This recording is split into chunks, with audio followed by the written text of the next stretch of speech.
대기가 건조해지는 봄철로 접어들면서 산불 발생을 막기 위한 긴장도 이어지고 있는데요. 최근 한국농촌경제연구원이 산불 피해를 줄이고 효과적으로 화재를 관리하기 위한 개선 방향을 담은 연구 결과를 발표했습니다. 특히 인명과 재산 피해를 줄이기 위해서는 산림 인접지에 대한 정의를 구체화하고 산림 건물 간 이격거리 규정도 마련해야 한다고 전했습니다. 자세한 내용 김수아 기자가 전해드립니다. 민가디 야산에서 새빨간 불길이 빠르게 번지고 있습니다. 지난 2023년 축구장 120개 면적의 산림을 태운 강원도 강릉시에서 발생한 대형 산불입니다. 당시 집이 불타 삶의 터전을 잃은 이재민만 500명이 넘는 등 산불 발생지 인근 주민들의 피해가 컸습니다. 이와 관련해 최근 한국농촌경제연구원은 산불 발생으로 인한 피해를 줄이기 위해 산림 인접지에 대한 효과적인 대응 전략이 필요하다는 연구 보고서를 발표했습니다. 현행법상 산림 인접지역은 산림으로부터 100m 이내의 토지를 의미하는데 국내 전체 면적의 약 20%가 이에 해당합니다.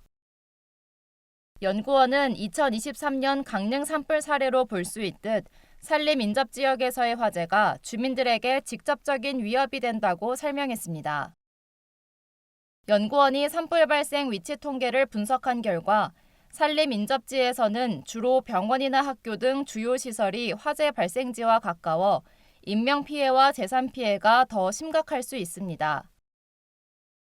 실제로 산불이 자주 발생하는 강원도 강릉시와 양양군의 초중등학교와 산림 인접지역의 거리를 측정한 결과 두 시군 모두 산림 인접지의 평균 50m 내에 학교가 위치했습니다.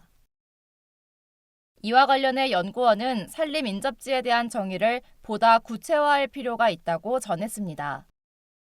산림인접지에서 산불이 많이 발생을 하기도 하고 산림인접지에서 이게 발생한 게 산불로 이렇게 확산될 수 있는 가능성이 매우 높기 때문에 그래서 이거 정의를 먼저 하고 나야 이게 정책이 또 그거에 맞게끔 설정이 되는 걸로. 인구 밀도나 식생의 종류, 주요 시설의 위치 등 다각적인 기준을 포함해 산림 인접지를 정의해 실제 산불 발생 위험성을 실효적으로 평가하고 이에 맞는 정책 방향을 수립할 수 있어야 한다는 설명입니다. 이와 더불어 산불로 인한 건물 화재 피해를 예방하기 위해서는 산불 안전거리를 확보할 수 있도록 산림 이격거리 규정을 마련해야 한다고도 강조했습니다. 기존 연구에 따르면 국내 산불로 피해를 본 건물 중 83%가량이 산림과 100m 이내에 위치했던 것으로 나타났습니다. 산불로 인한 열과 불똥이 건물로 전달되면서 재산 피해가 생기는데 산불에 대비한 안전거리 규정이 미비하다는 겁니다. 연구원은 이 같은 제도적 정비 이외에도 지역 차원의 산불 대응 역량을 높이기 위한 방안도 마련돼야 한다고 전했습니다.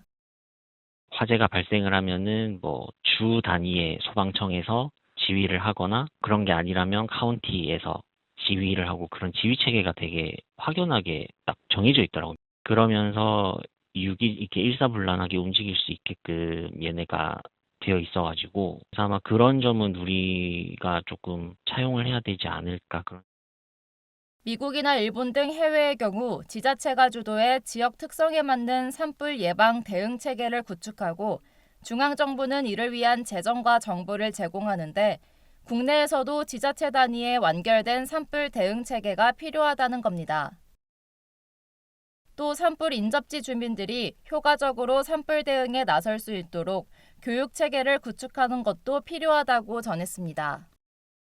미국 같은 경우에는 흔히 말하는 산림인접 지역이라고 칭할 수 있는 그런 쪽에 위치한 사람들, 주민들한테 항상 교육을 실시를 하고 있고요. 산림인접지에서는 한번 불씨라든지 이런 게 생기면은 대형 산불로 이렇게 이어질 수 있으니까 주민들 자체적으로 이거를 예방을 해야 된다든지 하는 그런 교육 프로그램을 주기적으로 소방청에서 실시를 하고 있고 매년 봄철 산불 발생 빈도가 늘어나고 그 규모도 커지는 만큼 산불 피해 예방을 위한 제도적 정비가 속도를 내야 할 것으로 보입니다. MBS 김수아입니다.